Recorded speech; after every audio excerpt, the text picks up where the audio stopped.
आज मोहन खूप उशिराने ऑफिसमधून आला. किचनमधून काहीतरी आवाज येत होता. त्यामुळे त्याने किचनमध्ये जाऊन बघितलं तर त्याला दिसलं की त्याची आई भांडी घासत आहे.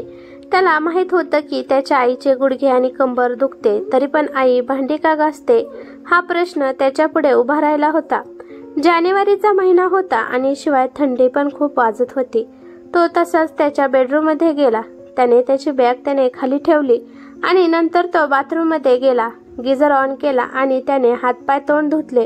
त्यानंतर मोहनने त्याच्या बायकोकडे पाहिलं तर त्याची बायको अंगावर ब्लँकेट घेऊन मस्तपैकी टीव्ही पाहत होती. मोहनची बायको स्वाती खूप सुंदर होती, पण एक नंबरची कामसुकार, लोभी आणि रागीट होती. तिला तिचा नवरा खोलीत आलाय हे सुद्धा तिला माहित नव्हतं. एवढी त्या टीव्हीमध्ये दंग झाली होती. मोहन टीव्ही पुढे जाऊन उभा राहिला तेव्हा स्वाती पटकन उठली. त्याला म्हणाली की अहो, तुम्ही कधी आला? आज तर तुम्ही येण्यासाठी खूप उशीर केला. मोहनने फक्त तिच्याकडे पाहिलं आणि तो कपडे बदलू लागला आणि पाठीमागून प्रेमाने येऊन स्वातीने मोहनला मिठी मारली. स्वाती त्याला लाडात येऊन म्हणाली की तुम्हाला माहित आहे का, मी किती वेळापासून तुमची वाट पाहत आहे. मोहन तिला म्हणाला की तू का माझी वाट पाहत होती? स्वाती लाजत म्हणाली की अहो, तुम्हाला कळत नाही का मी काय बोलत आहे? मोहन म्हणाला की ठीक आहे, मला कळालं, पण बाहेर खूप थंडी आहे. मला आता चहा पिऊ वाटत आहे. माझ्यासाठी चहा बनव. अहो, ही कामवाली 15 दिवसाची सुट्टी घेऊन तिच्या गावाकडे गेली आहे, कारण तिच्या नातेवाईकांमध्ये कोणीतरी एक्सपायर झालं आहे. हे बघा, माझ्याकडून तर हे काम होणार नाही. या कामासाठी तुम्हाला काहीतरी करावं लागेल. त्यानंतर मोहन स्वातीला म्हणाला की स्वाती, आई कुठे आहे? स्वाती म्हणाली की मला नाही माहीत. त्या माझ्यासोबत जास्त बोलतच नाहीत आणि शिवाय माझ्याकडे त्यांचं फालतू बोलणं ऐकण्यासाठी टाइम सुद्धा नसतो. मोहन विचार करू लागला की ही तर सून आहे, त्यामुळे आईचं बोलणं तिला फालतूकच वाटणार आहे. पण मी मुलगा असून सुद्धा तिचं बोलणं ऐकून घेत नाही. मी चांगला मुलगा होऊ शकलो नाही. बाबाला जाऊन 15 वर्ष झाले आहेत. तेव्हापासून आईने तिचं दुःख स्वतःमध्ये सामावून घेतलं आहे आणि तेव्हापासून ती शांत आहे. जेव्हा त्याचे वडील वारले तेव्हा मोहन 10 वर्षाचा होता, पण त्याच्या आईने कधीच त्याला कशाची कमी होऊन दिली नाही. 10 एकर शेती एकट्या आईने सांभाळली आहे. आई एकटीच सगळं सांभाळते हे चुलत्यांना सहन झालं नाही. ही एक बाई पुरुषांची बराबरी करत आहे. आई कधीच कोणापुढे तिचं तोंड खोलत नव्हती. प्रत्येक परिस्थितीला ती हसून सामोरे जात होती आणि चुलत्यांनी आईला त्रास देण्याचा कोणताच मोका सोडला नाही. पण मोहनच्या आईने खूप शांतपणाने सगळं हँडल केलं होतं. त्याची आई स्वातीविषयी त्याला काहीच म्हणत नव्हती, कारण आईला स्वातीचा स्वभाव पूर्णपणे माहीत होता. जेव्हा पण मोहन आईला काही विचारत असायचा तेव्हा आई फक्त हसत असायची. पण आज तो त्याच्या पायावर उभा आहे, तरी पण तो आईसाठी काही करू शकत नव्हता. त्याला माहीत होतं की स्वाती खूप भांडण करते. तिच्यासोबत भांडण करणं म्हणजे मोहनला वाटत होतं की दगडावर डोकं आदळल्यासारखं आहे. जेव्हा मोहन किचनमध्ये आला तेव्हा त्यानं पाहिलं की आईने भांडी घासून त्याच्यासाठी चहा सुद्धा ठेवला आहे. एवढेच नाही तर मोहनसाठी त्याच्या आईने त्याला पिण्यासाठी गरम पाणी सुद्धा करून ठेवलं होतं. मोहन आईला काहीही न बोलता शांतपणे पाणी पिऊ लागला. आज मोहनने आईला तू कशी आहे, बरी आहे का याबद्दल काहीच विचारलं नाही.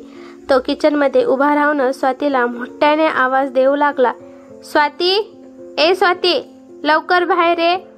स्वाती पण पटकन बाहेर येऊन उभा राहिली. मोहन त्याच्या आईकडे बघत म्हणाला की ही म्हातारी पूर्ण सोसायटीमध्ये मला बदनाम करण्याच्या मागे लागली आहे. मोहन एकदम मोठ्या आवाजात म्हणाला. स्वाती आश्चर्याने मोहनकडे पाहू लागली. स्वाती म्हणाली की काय झालं आहे? मोहनचं बोलणं ऐकून तर त्याच्या आईच्या पायाखालची जमीनच सरकली होती. त्याच्या आईचे हातपाय थरथर कापू लागले. तो म्हणाला की अगं स्वाती, आता येताना मला एक बाहेर काकू भेटली. ती मला म्हणत होती की तुम्ही तर तुमच्या आईला घरची नोकरानी बनवून ठेवलं आहे. अगं, कालच आपली कामवाली बाहेर गेली आहे, तर लगेचच बाहेर चर्चा सुरू झाली आहे की मोहनने त्याच्या आईला घराची मोलकरणी बनवली आहे. हे ऐकल्यानंतर स्वाती मोहनला रागात म्हणाले की अहो, तुम्हाला खूप उशिरा कळालं. मी तर त्यासाठीच तुम्हाला किती वेळा सांगितलं की आपण वेगळं राहू. पण तुम्ही तर माझं काहीच ऐकून घेत नाही. मोहनच्या आईच्या डोळ्यातून अश्रू येऊ लागले. त्याची आई काहीच न बोलता डोळ्यात अश्रू घेऊन जड पावलांनी त्या त्यांच्या खोलीत गेल्या.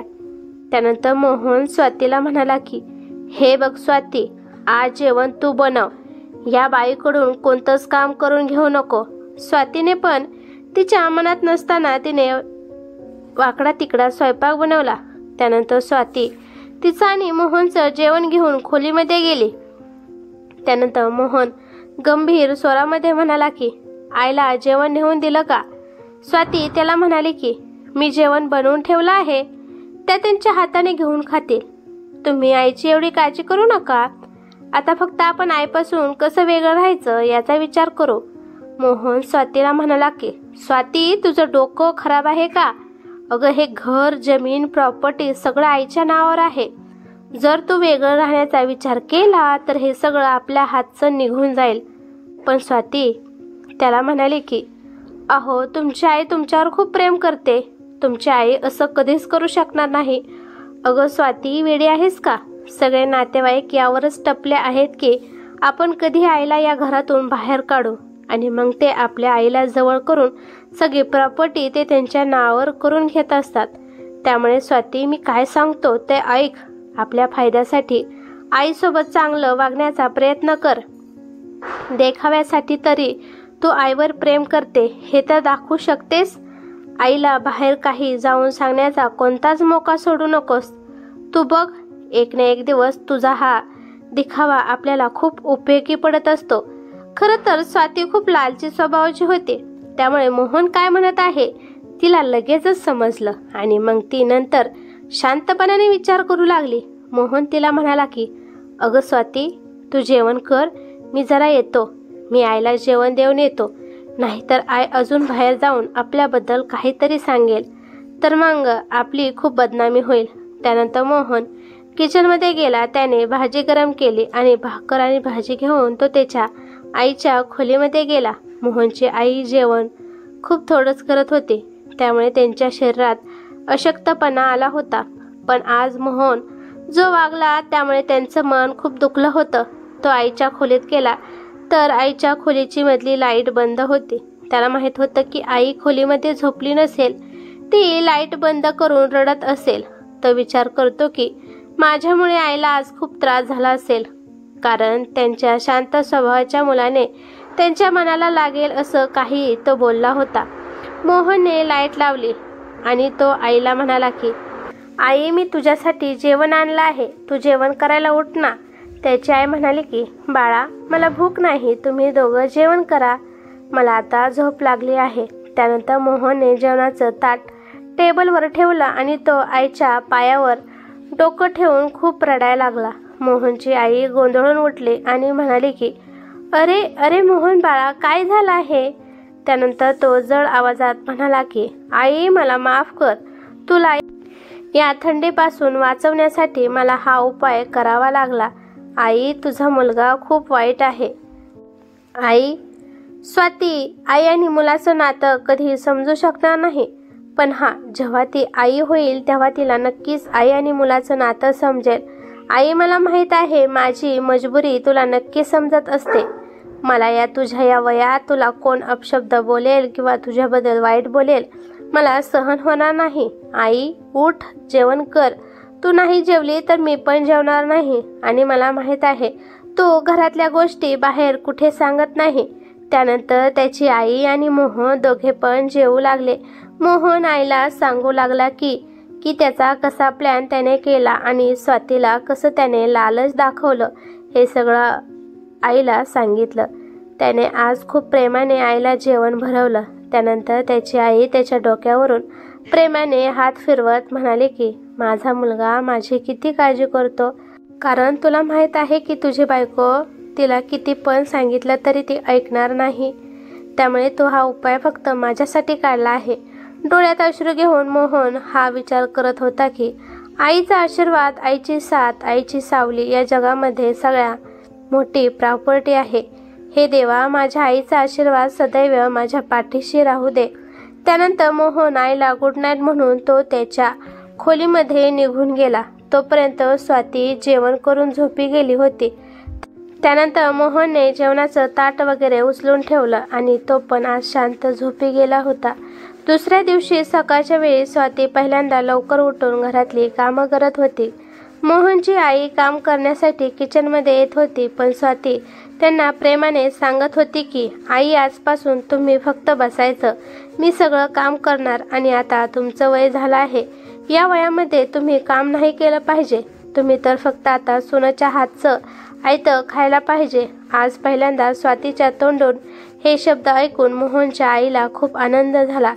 एक वेळेस त्यांना वाटलं की हे स्वप्नच आहे, परंतु लालचमुळे का होईना पण स्वाती आपली सेवा करते हे पाहून त्यांना छान वाटलं.